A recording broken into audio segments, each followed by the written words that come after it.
If you're ever doubting yourself or your abilities, I want you to remember that Casey Jones once applied for and got a job at a prestigious corporation without ever taking off his mask.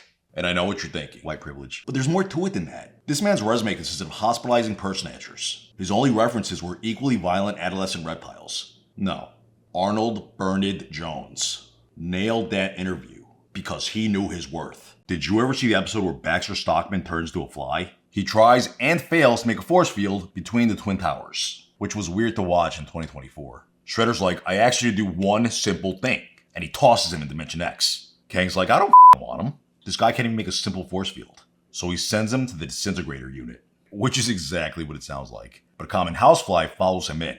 So instead of unaliving him, Baxter Stockman turns into a human-insect hybrid. That sounds just like The Fly with Jeff Goldblum. They don't show it because it's a cartoon, but for the rest of his life, Baxter has to vomit on his food before eating it. Did you ever see the episode where the Ninja Turtles fought the Rat King?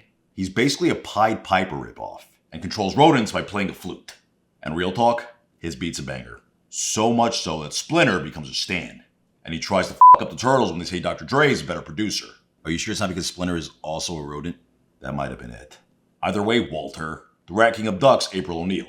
And he's all like, you're pretty hot for a chick without whiskers. Which is alarming, because it implied he was fucking those rats. Did you ever see the episode where the Ninja Turtles fight Xenomorphs? Shredder gets these monster eggs that for some reason look exactly like meatballs. He then lures the Turtles with a free pizza festival and puts the eggs on one of the samples. The Turtles show up like Tyrone at a crack giveaway. They love pizza. They fucking love pizza. But there's a mix-up, and April O'Neil accidentally takes the tainted pie home. Irma puts the pizza box in the microwave, which took me right out of the story. Like you can't fit a pizza box in a microwave. Focus. Sorry.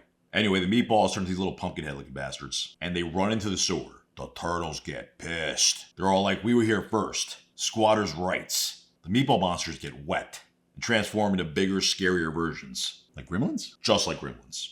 Except they look like aliens. How does it end? I stopped paying attention, but I'd imagine Sigourney Weaver showed up. Season 3, Episode 25, Usagi Yojimbo. The Turtles rush to avoid late fees. I'd watch an entire episode of them applying for a Blockbuster membership. General Trag shows up and shoots the slowest lasers in modern fiction. Donatello's like, Krang, goddammit.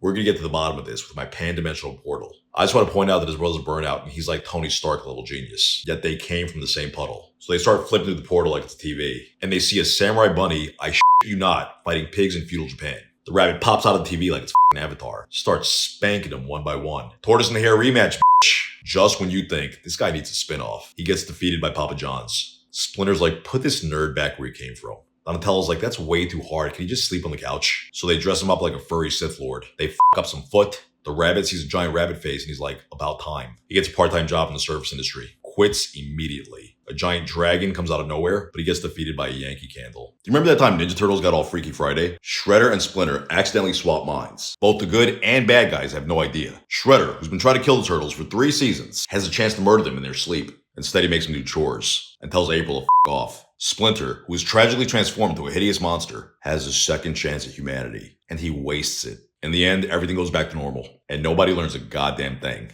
Did you ever see the episode where Bebop and Rocksteady become superheroes? There's an evil tycoon named Hunger Dunger. Seriously? Seriously. And he has a contest to find the city's best superhero. The prize being a giant diamond. Seriously? Seriously. And Kang's like, I obviously need it. But Shredder, a master ninja with access to alien technology, says we can't just steal it, because Hunger Dunger's got beefed up security. So they decide to win it fair and square. Seriously? Yes, Walter, seriously. So Bebop and Rocksteady put on capes and start fighting crime.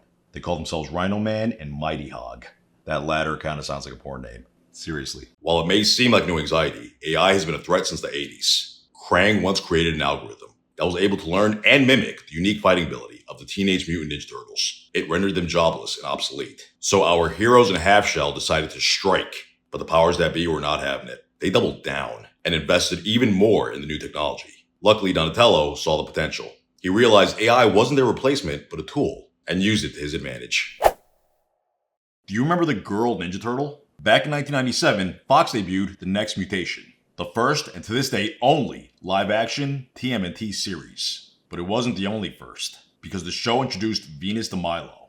She was named after a stumpy statue, and created for the sole purpose of selling action figures to little girls. And I guess boys riled up by turtle boobies. Speaking of, Leo gets a little crush. and tries to assure Venus they're not related. But she's all like, aren't we from the same pet store? The same puddle of ooze? She's totally their sister. Totally their sister. Hey guys, if you enjoyed this video, watch another one. Let's keep this party going. While you're at it, give this one a like, subscribe, and leave a comment down below on what you want to hear us talk about next.